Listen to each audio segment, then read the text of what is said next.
Hello, friends. I hope you're out wandering through nature, exploring the natural world around you. Do you enjoy writing about your wanderings? Nature journaling is an awesome, fun way to remember all the adventures you have taken and how you felt during those journeys. If you're looking for some beautiful journals to keep track of all your wanderings, I have several available on Amazon, including some guided journals for children. Start your journey in journaling by clicking on the link in the show notes. Keep exploring the nature around you and keep journaling all your wanderings.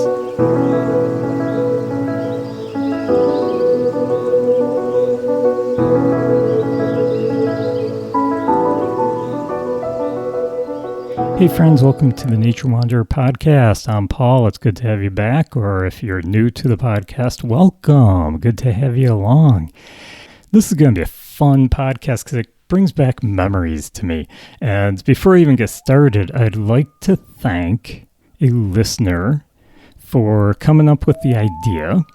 She sent me a couple of ideas. She didn't give me permission. If you ever want me to use your name, give me permission to use your name. So I'm just going to use a first name here, listener Janine. Thank you very much for sending the idea for this one. I actually didn't know about this topic. I knew about the general species that were involved, but I didn't understand the link. This is the first time I actually heard about it being an issue, and I did a lot of research on it, and I learned a lot about it. So thank you so much, Janine, for coming up with this idea, making me actually do the research on it, and learn a lot about this. And you're probably wondering, well, what are you talking about? Well, you probably have been hearing that beautiful call, in my opinion. Some people consider it kind of a haunting or an eerie call. That is the common loon. And like I said, it brings back a lot of memories for me because I used to go up to Algonquin Provincial Park up in Canada. And I would go up there with a friend of mine, and hi Rich if you're listening, and him and I would often get up early in the morning and go for hikes in the morning while the wives decided to sleep in, and we'd see so much wildlife and see so much going on in the morning. That's, in my opinion, the best time to go hiking. Early morning, when it's nice and quiet, all the animals are preparing for the day, so they're very active out there. But in the early morning and also in the late evening, that's when we would hear this call. And that call that you're hearing in the background here, and by the way, I'm not hearing it right now. It's actually a recording that I'm playing in the background. That call is the common loon. Now, the common loon, very common up in Algonquin Provincial Park. I also have heard it in Adirondacks. Up in the Adirondacks, my wife and I have spent a lot of time hiking the mountains of the Adirondacks. Lake Placid area, we absolutely love it up there. But we would often hear in the evening or early morning, and we've seen them too, the common loon. So this episode brought back a lot of memories for me. So once again, I'd like to thank Janine for suggesting this. If you ever have a topic you want to learn more about, that you're interested in, please send me a DM, send me a message. All the ways to get a hold of me, to get in touch with me, are in the show notes. So check those out, check out the show notes, and send me your ideas. Janine actually sent me 2 ideas. I'm researching the other one because it's a really good idea, and I'm going to have an episode on that. Not going to give it away yet, but you're going to love that one too. But anyhow, loons, the common loon, Latin, Gavia immer, G-A-V-I-A-I-M-M-E-R, okay, the common loon. They are a water bird. So those of you who are thinking that he's talking about loons, like people are in the loony bin or Looney Tunes, no, we're talking about a bird, an actually beautiful bird. Very plain, simple colors, black and white in color. They are swimming along the water, and you can see them out in the water, usually diving down into the water. They are a diving bird. So they have this beautiful call. They hang out in the water most of their lives. The only time they're actually on shore is to mate and incubate eggs. They nest on shore. I mean, they don't build a floating nest in the water, so they do go up onto the shore to nest. Often they'll make a nest on an island or a miniature island out in the middle of the lake or the ocean. Not the ocean, sorry. Brain went a little bit too far there. A lake or a pond is what I meant to say. So they will often find a raised up area, and that's where they'll make their nest. That way it's away from any predators out on the shore. So in other words, the only time that they come to land is when they are mating and when they're incubating eggs. They're made to be in the water. They're made for diving in the water. Their legs, if you see a loon, their legs are actually towards the back of the body, and that is actually to help them swim better. Yeah, that gives them a better boost through the water. And of course, it's a water bird, so the legs, the feet, I should say, the toes are webbed. So that allows more surface area so that they can push themselves through the water. They're really not great on land. No, legs being towards the back, webbed feet doesn't work well on land, so it's kind of awkward for them to be on land, but they're really good in the water. They are so good in the water, they can only take off to fly from the water. They can't do it from land. They need to get a running start. And I should say they need a runway for their takeoff. And that runway needs to be in the water. Because like I said, they're kind of awkward on land. They don't do well running on land. So instead, they kind of run on the water. And when you see them, you'll understand what I mean. Look up a YouTube video on loons. I'll try to find a good one. I'll put it in the show notes if I get a chance. But the loon, they will actually run along the surface of the water. Now they need up to a quarter mile. If the winds are not right, they need a quarter mile. If they have some tailwind, then they don't need as far. But if they don't have tailwinds, if the wind's hitting them in the face, then it could take them a quarter mile to run across this water in order to take off. Yeah, they need to get that momentum to fly. So they're running across the top of the water to gain that speed. Now, unfortunately, sometimes when it rains and there's a freshly paved road, that road looks like water. Yeah, the wet road. I remember many years ago when I was a rehabilitator, we do get loons in Western New York here, usually migrating through. They don't stick around long. And during migration season, every once in a while when it was raining in the spring or in the fall, mostly in the spring, I would get calls about either a loon or a grebe, because they're another water bird that needs that distance, that water to take off. And I'd get calls on these birds. It's like, this guy's stranded. He's not flying. And I'm like, where'd you find him? Was he in the lake? Was he in the pond? And it's like, no, he wasn't. He saw it rained the night before. The roads were wet. It was a freshly paved road, so it looked like water. The grebe or the loon, either one of the birds, they're different birds. Okay, don't confuse them. I'm not saying that they're the same. It's a different name for the same bird. No, they're two different species of birds. But the loons would see this and they'd think, oh, water, landing field. And they would go and try to land there. And that wet road was deceiving, and they ended up getting stranded because they couldn't take off. Remember, they need that water, a good distance in the water, to take off. Now, they obviously are a fish eater, and I say obviously because I already told you they're a water bird.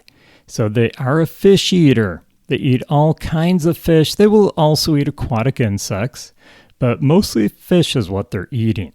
And when they're going for their fish, they're not sitting there with a fishing reel, fishing rod. No, they are diving after the fish. So they are a diving bird. They're very sleek in aerodynamics that they can go down in the water. They can actually swim underwater to catch the fish. And they they actually have taken videos of them under the water fishing, and they found that they actually swallow the fish underwater too. So they'll catch the fish and swallow it right away. They don't have to bring it to the surface to eat it. They have these inward-facing projectiles. I think I've talked about this when I did the owl episode.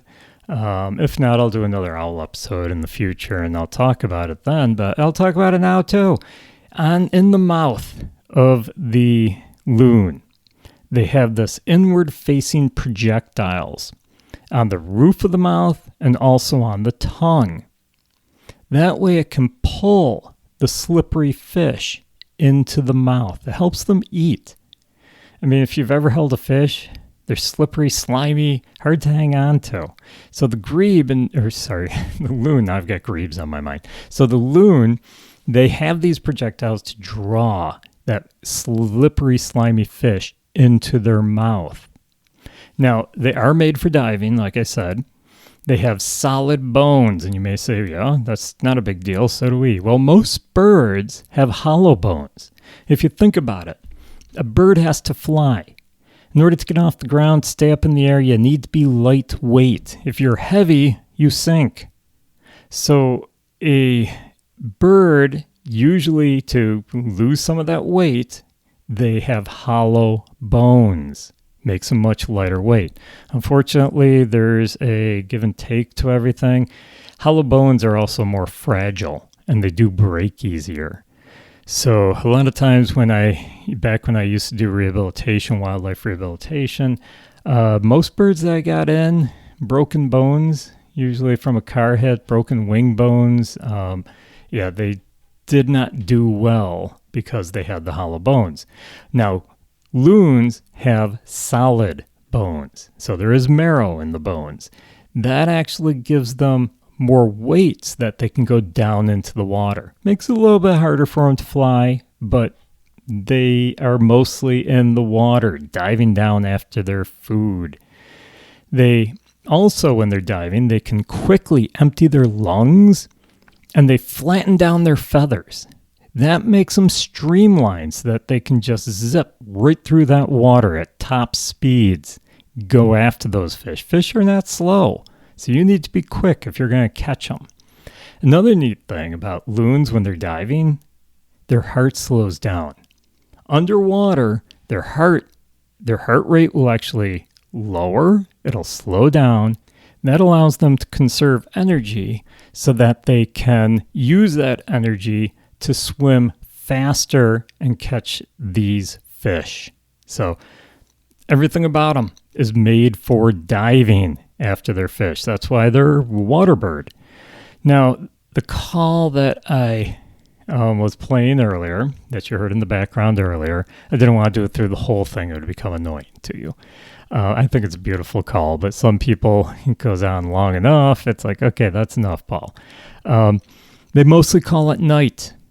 Remember I said my friend and I, we'd always hear it in the early morning, and my wife and I and my friend and his wife were sitting out on the porch of the cabin that we rented.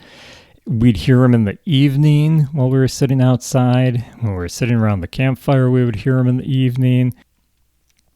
One of the reasons that they do their call at nighttime is that sound travels further over water at night.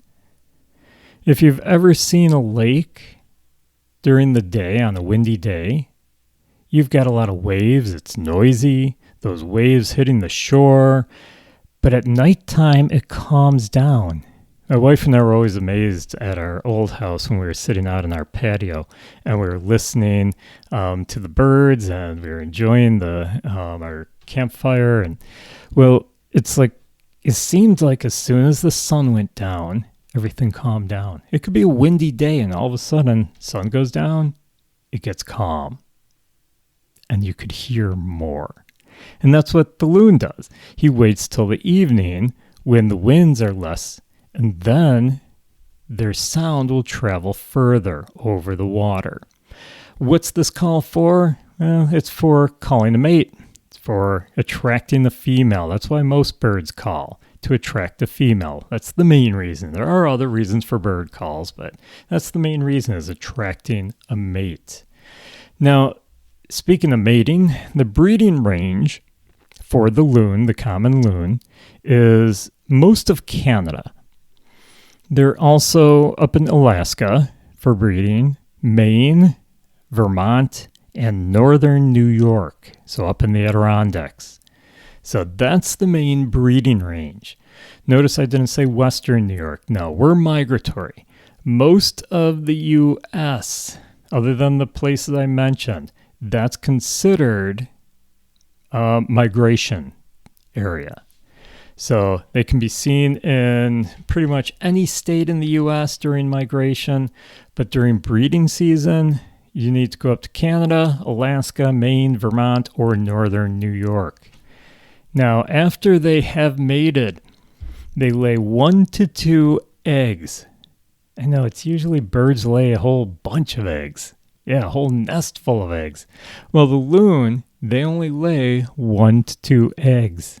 So they need to take care of those babies, take care of those eggs. There's not a big population increase in loons. And they usually only nest once per season. So you get 1 to 2 new loons, as long as it's a successful nesting, you only get 1 to 2 new loons each year.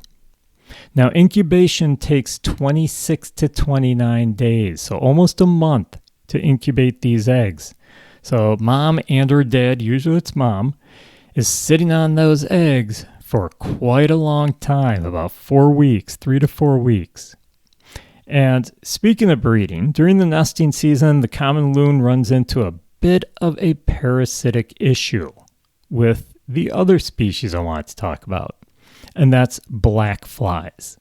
During nest season, and this is true with most birds, when they're nesting, they're basically nest bound.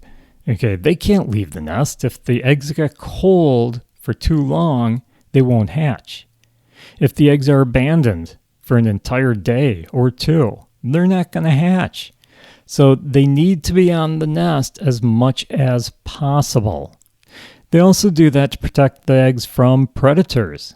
Now, the loon, they don't have to worry too much unless they built their nest on shore. If they built it right on the shore instead of on an island out in the middle of the lake, then they do have to worry about predators, raccoons, fox, coyote. Up in the Algonquin Park, they have to worry about wolves too. So a lot of species will go after those eggs. 1 to 2 eggs, only 1 nesting per year. Yeah, there is an issue with letting them go unprotected. So essentially the loon, like most birds, are nest bound to incubate the eggs during the height of black fly season. Yeah, this has caused an issue with the health of the population of loons. And before I go much further on that, let's talk a little bit about black flies. You know everything there is to know about loons. Okay, there is a lot more to learn, but I only got a half an hour to talk about both species and what's going on with them. So I'm going to have to cut that a little bit short on telling you too much about them. So anyhow, the loons. Nope, we're talking black flies now. Okay, so what are black flies?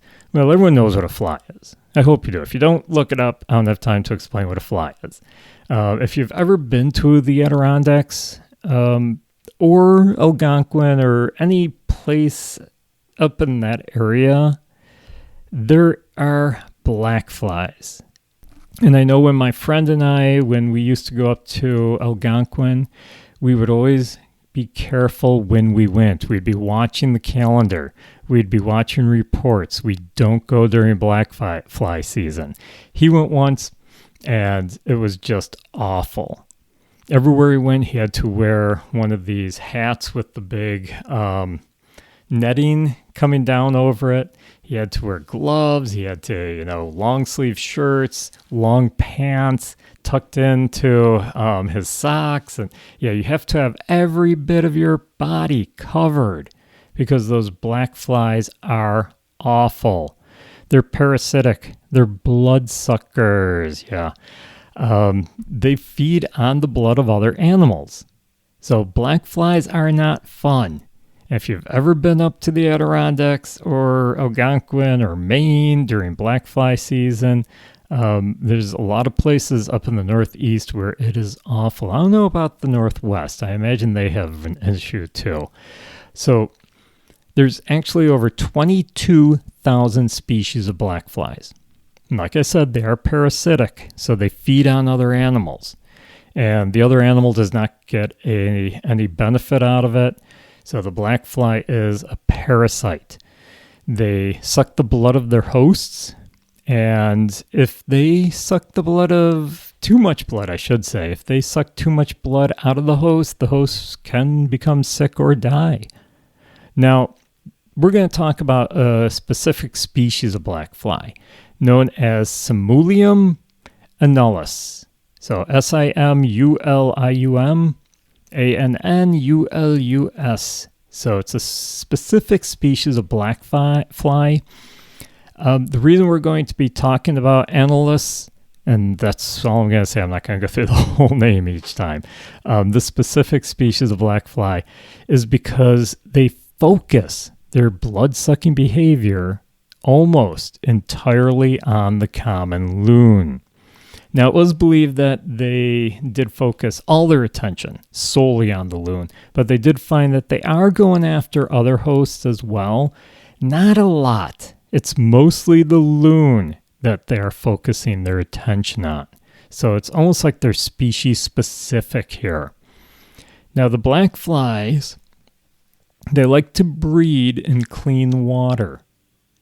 Large populations of them means that there's a lot of clean water. And guess where the loon likes to be? Yeah, they don't like polluted waterways. If you have a lot of pollution in a lake, you won't find loons there. They like that nice clean water as well as the black fly. So unfortunately, they share the same habitat. So that's why they have an issue with them. Now, Annulus does not go after humans. Now, they will be annoying to humans.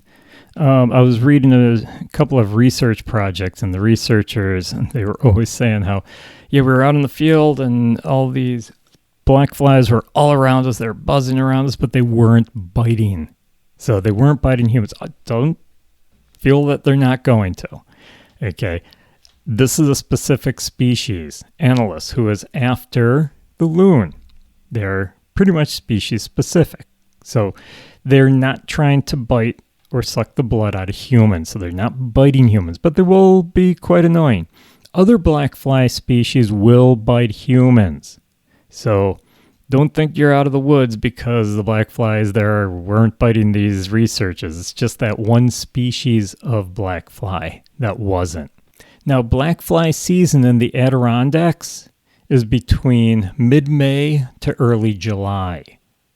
Now, they're not like awful that entire time, usually towards the middle of that time. And it depends on the spring, how early it was, how late it was. So it can start later, but it's usually somewhere around mid-May and it ends in early July. Now, they will be around after that, but they're not as numerous after that. So the flies, the black flies in Algonquin, they will start in mid-May until late June. So the black fly season is essentially early spring to early summer. And that's when, the loon is doing its nesting. So let's get back to the loon and how these black flies are affecting them. Like I said, the loon is nesting during the height of black fly season. Now, why don't they wait? Well, this is when they nest. So they are nesting during black fly season. Can you imagine being nest bound? Remember I said that they are nest bound during nesting season. So they have to keep those eggs warm or they won't hatch. So it's all about the survival of the species. So when you're sitting on a nest, you can't leave that nest, and you've got all these flies buzzing around you, annoying you, and biting you. What do you think's going to happen? Well, the researchers, yes, I was reading, they're doing research on this. They're trying to find out how terrible the problem is, if it is even a problem. And so there is a research project that is going on to determine if this is an issue for the loon. If you are sitting there, the researchers were noticing that the loons were they knew which loons were actually infected the worst because their necks were all inflamed and they were scratching at their necks because they're getting bitten on their neck all the time. They're getting bitten all over their body, their head, around their eyes, their backs. They also noticed that they were shaking a lot, trying to get these black flies off of them. And they were diving more frequently just to get away from these black flies. That's how annoying they were. I mean, they did this research trying to figure out a couple of different things. Number one, are the birds being affected in a whole by these black flies, to the point where they will abandon the nest? Are the black flies that annoying where they'll abandon their nest just to get away from this torture? The other thing they were trying to figure out is if they do abandon the nest, are they going to re-nest? And then the third thing was, how much of the population is it affecting? So getting into the numbers. So this is all that the researchers were trying to figure out is, hey, is this a bad problem for the loons? And so they went out and did the research. Like I said, they were out in the field doing it. Now they weren't like capturing the birds and checking them out that way. They were trying to stay a distance from the birds because they didn't want to be part of the effect to cause the birds to abandon the nest. And you may wonder, well, how on earth are they going to do that? Well, they had binoculars. Sometimes they did capture the birds before nesting season and they banded them. Now, not a little band like I use when I do bird banding with a number on it. Instead, they used color bands. I did participate in a project many years ago with color bands. And what you do is you just put these little plastic rings around the bird's ankle, and they're different colors. And you do different sequences. So you may have like a green, red, black on one leg, a black, blue on another leg. So you can actually tell what bird it is from a distance. So they did do some of that as well. But most of the research was done in boats, canoes, at a distance from the nests, and they used binoculars. So the researchers, as I was mentioning earlier, they were right out in with the black flies too. So they were getting annoyed as well. So they did this research and they actually found that these parasitic insects were bothering the birds. They found that they were also, in years where the infestation was really bad, the birds, the loons, were actually leaving the nest. They were abandoning their own nests. That's how bad this infestation was. Now, is this going to affect the population? Well, if it gets too bad, it could. Remember, loons, 1 or 2 eggs per year. So each couple is only reproducing 1 or 2 birds per year. So imagine having these flies around you, and they're so bad that you actually abandon your nest. So they did find that there was a correlation between the amount of flies, the amount of infestation, we'll say, so how many flies there were, how bad they were, with the amount of nest abandonment. So the more flies you have, the more abandonment of nests. I can't even imagine. It's like they're that bad that I'm going to just forget about, reproducing this year. Now, remember, I did say that some of the birds would re-nest, or if they were trying to find out if they would. And they did find out that they did. But Okay, high infestation years. Let's get to some of the numbers here. With a high infestation year, they found that the decrease of the loon fledgling rate. So how many loons fledged the nest that year? They found that it was approximately 23% lower than in years without an infestation.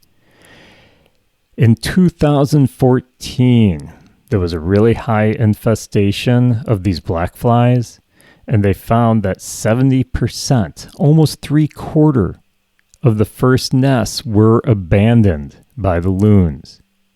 Some of those birds did re-nest, so they did discover in their research that if they did abandon the nest, they would re-nest.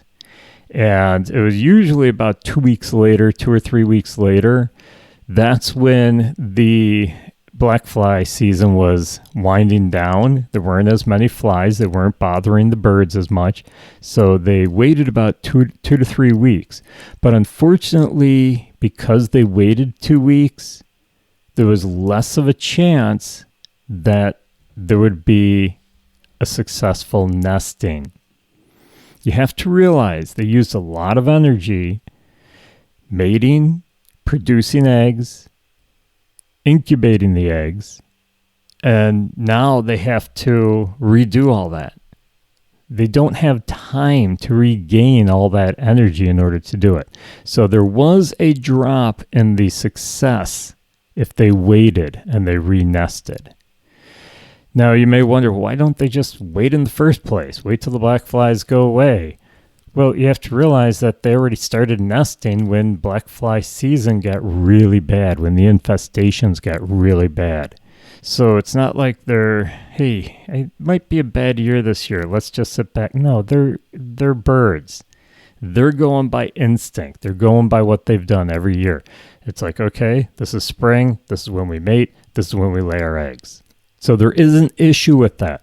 And you may wonder, well, why not just put up with the black flies, swat them off? Why not just put up with them? You have to survive. You have to continue the species. You know it's going to be better if you nest, if you stay on your nest. Well, it's so bad that they can't sit on the nest. And there's other risks of it. Bloodborne pathogens. Yeah, these flies are carrying diseases sometimes, so that can kill the loon as well. Nematodes, viruses, protozoans, all of this can be transmitted through this black fly bite. So the birds, it's a conundrum. They just have to leave that nest if it gets too bad. Now, on years where the infestation is not extreme, they may stick to the nest, they may stay on the nest and tolerate as much as they can, but it's those really bad years where the numbers will drop tremendously.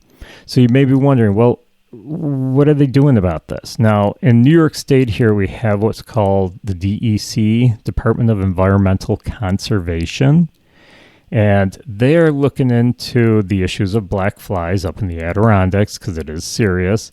And you know it's serious when the towns get involved and they are complaining about them and saying, hey, it's hurting our tourist industry. Yeah, a lot of communities up in the Adirondacks depend on the tourist industry for their livelihoods to keep their towns going. So the DEC was listening and they started doing programs to lessen the black flies.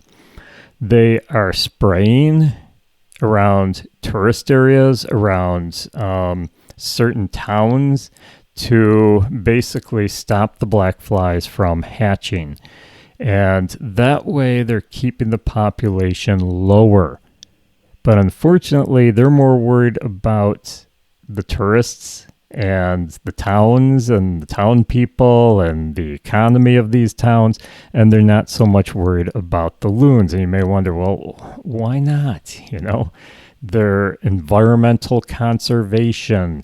They should be worried more about wildlife rather than people. Well, it works together. You have to, in order to get support and funding, you have to worry about the people as well. They also are not doing much for the loons because the loons right now are not an endangered species. They're not of special concern. The population is still healthy. If the population drops enough where they become of special concern, then yes, then they will start doing the program with the black flies. At least I hope they will, to get the numbers of infestations down so that the population of loons will go up. But right now, it's a healthy population, so the DEC is not doing anything about it. Now, I did look up, I tried to research and look up if they're doing programs anywhere else in the country, and I found no information about it. All I ever found was towns all over the black fly territory that are working on keeping the population of black flies down for the economy, for the tourist industry. Nothing about working on it for loons. So that's where we stand with this whole unfortunate situation with the loons and the black flies. It's a terrible thing for the loons, but like I said, there's not a lot anyone can do about it for them. If the population does drop tremendously and they do become endangered, then government agencies will get involved and they will start treating the areas of infestation to lessen the black flies. And you may wonder, well, what are they doing to treat it? Well, they are using sprays, chemicals to stop the larvae from hatching, to kill the adults. And you're talking pesticides. And do we want the pesticides in the environment? So there's going to have to be a lot of research about it. There's going to be a lot of discussion about it in the future. So that's where we are with that situation. Well, I hope you enjoyed learning about the black fly infestations and the loons and how it's affecting their nesting. I know I enjoyed researching it. Like I said, this brought back a lot of memories for me, and I was very interested when I was coming up with all this information about the black flies. I knew nothing about it. I didn't realize it was an issue, a situation with them. So I really thank listener Janine for bringing this to my attention. I hope you enjoyed it. If you did, invite some friends along. Rate and review the podcast. Make sure you introduce it to some new people, and to go to the show notes to support the podcast. I'd like to thank you. Send me ideas for topics you would like to hear in the future. Oh, and don't forget, I do have nature journals available. I talked about it at the beginning of the podcast. If you want to start journaling all your adventures in nature, go to my show notes, and there's a link there for the nature journals. Thanks, and keep exploring the nature around you. Have a great day.